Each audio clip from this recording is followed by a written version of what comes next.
Alright, I just released the new 1.65 update for TattApp, and I want to go over the features real quick. I'll try and keep this short. First things first, I'll just load in a project.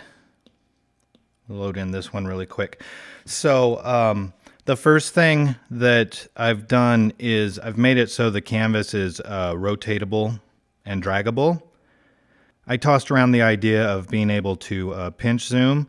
Obviously, I'm taking a lot of cues from the Procreate app because I really like what they've done with that, and I'd like to implement some of those features just to make it, especially people that use Procreate, make it a little easier to use my app as well. Plus, they just have a lot of great ideas on how to do a drawing app. You can also reset the canvas the same way you do with Procreate, just a quick pinch zoom. The other feature that I implemented was the undo redo. I'd been tossing the idea around for a while of doing an undo redo. At first I didn't want to do it, but then, I saw one of the reviewers on the app mention they really wanted that. So I went ahead and spent a few days doing an undo redo. And it's just like Procreate, 2-finger tap. You can sit there and undo. 3-finger tap is to redo. I only implemented 20 layers of undo. My concern was it's saving the image every time you create a stroke. So I was worried about just the array that holds the data getting too big and affecting the performance of the app. So I'm not 100% sure if that even makes a difference, but I just decided to limit it to 20 undos and redos. The other thing I've implemented is there's a little pencil over here. This opens up a little sketching view. Now this is by no means an exhaustive drawing app. It's nothing close to Procreate. I wasn't trying to go that far because obviously Procreate already does it. I don't feel I'm going to be able to develop anything near as good as that. But I just kind of like the idea of having a simple little sketching app if somebody wanted it. And the way this works is you have a pencil layer, you have a pen layer. So your pencil layer, you could do your sketching.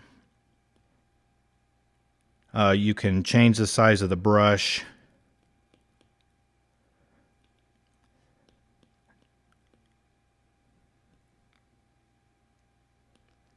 So basically the idea was to be able to just sketch. Now, the undo feature that I implemented, it only works in this layer here. So if you sit here and try and undo over here, it's not going to do anything. I didn't implement it over here. Like I said, this is just a quick little sketching tool.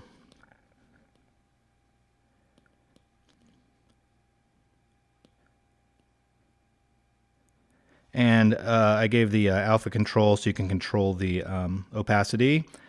So that the idea here is to sketch, and then you could switch to your pen mode to create your line work.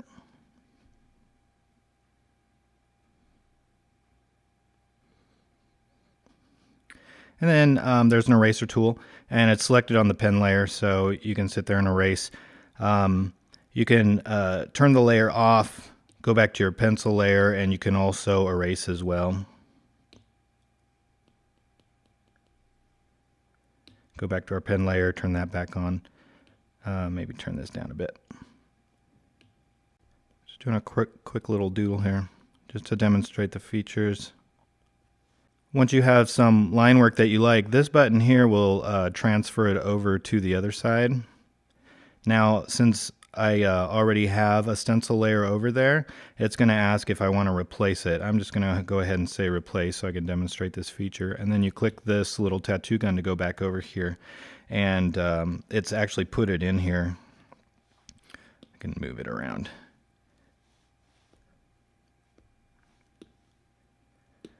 So you can't transfer your pencil layer, you can only transfer the pen layer over.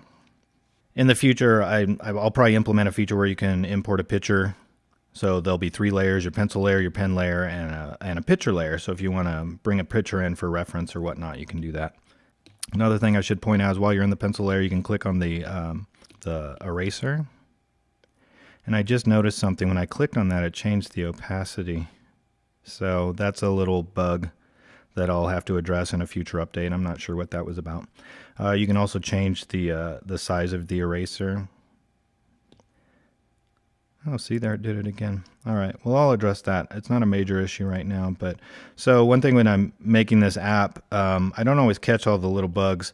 Like there was one recently where people were letting me know that this wasn't working on the smaller iPad Pros, and I wasn't aware of that until somebody messaged me. So, if you come across some little issues and you want to let me know about them, I may have missed them. So you can always contact me at my email, Cody@undergroundtats.com.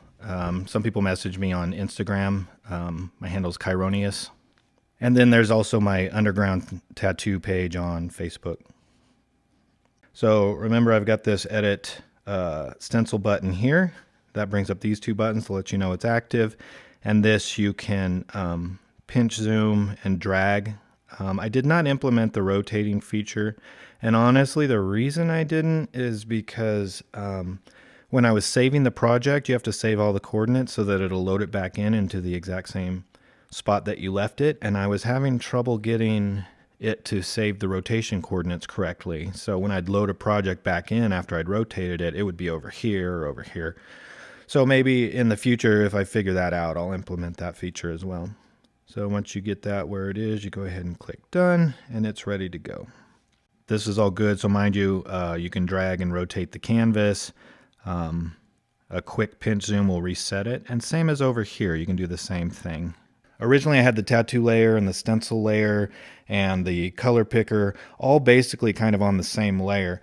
So what happened is when I wanted to implement this feature, it was really screwing things up. The stencil layer wasn't moving. It was staying where it was while your tattoo layer was moving, and this was moving. And so I had to separate everything. And so what that did is it caused a bit of an issue because now it's going to be saving the coordinates differently when you save a project. And I haven't come into too many problems with my saved projects. So like this one, everything stayed in place, which is good. What I found in some situations is when I loaded in a project, the stencil layer was not lined up anymore. There's nothing I could really do to fix that for the old projects. So if you run into this issue, you'll just have to, edit stencil, reposition it. The size should be good. I think it was just in the Y direction, the up-down direction. It's off by about 88 pixels. So all you need to do is reline your stencil back up, hit done, and then resave it. And then that should be fine. So it's not a destructive issue. It can be fixed, but I do apologize for that. So if you have an old project and now you've got this new update and you open it up and things are off, that's what happened. But that shouldn't happen anymore from here on out. All your new projects should be fine. I changed how the strokes are getting laid on the canvas when you draw. They're a little darker than they were in the past. In the past, I had an alpha modifier on it so that when you drew, they weren't so dark, and I was trying to make it a little more like when you're tattooing. But I went ahead and removed that modifier. So I think you're just able to work a little quicker, and but you can see just doing this, it's a lot darker than it was with one stroke, whereas before you had to kind of build it up. So for now, I'll leave that in place. I can always add it back in if people are seeming like they'd like to be able to build it up a little more. But again, you got your undo feature and your redo feature, and and one thing you may notice when I was doing that, when I started drawing, it can be a little finicky having all these gestures. I wasn't sure I wanted to put them in, but hey, let's try them and see if people like them. But they do take a little gauge. Sometimes I'll be, like you saw, I had drawn and then I went to rotate the canvas and I accidentally two-fingered and undid. So, but obviously you can bring it back. But so far, I mean, it's working pretty good. I like it. I'm open to feedback as well. So, and any feature requests you think might be good. I don't want to overcomplicate this app. I love Procreate, but Procreate is very involved. There's so much to it, and I think that's great. I just kind of want to keep this simple and not get too overwhelmed with features and stuff like that. So I do have a designer working on the redesign of the UI. I'm not, obviously you can see what I did. I'm not a great designer. I'm more of an artist. So I got a guy that I've worked with in the past, and he's working on that now, and hopefully he'll have some stuff to show me, and we'll get a new design going. But yeah, those are the new features, and hope you like it.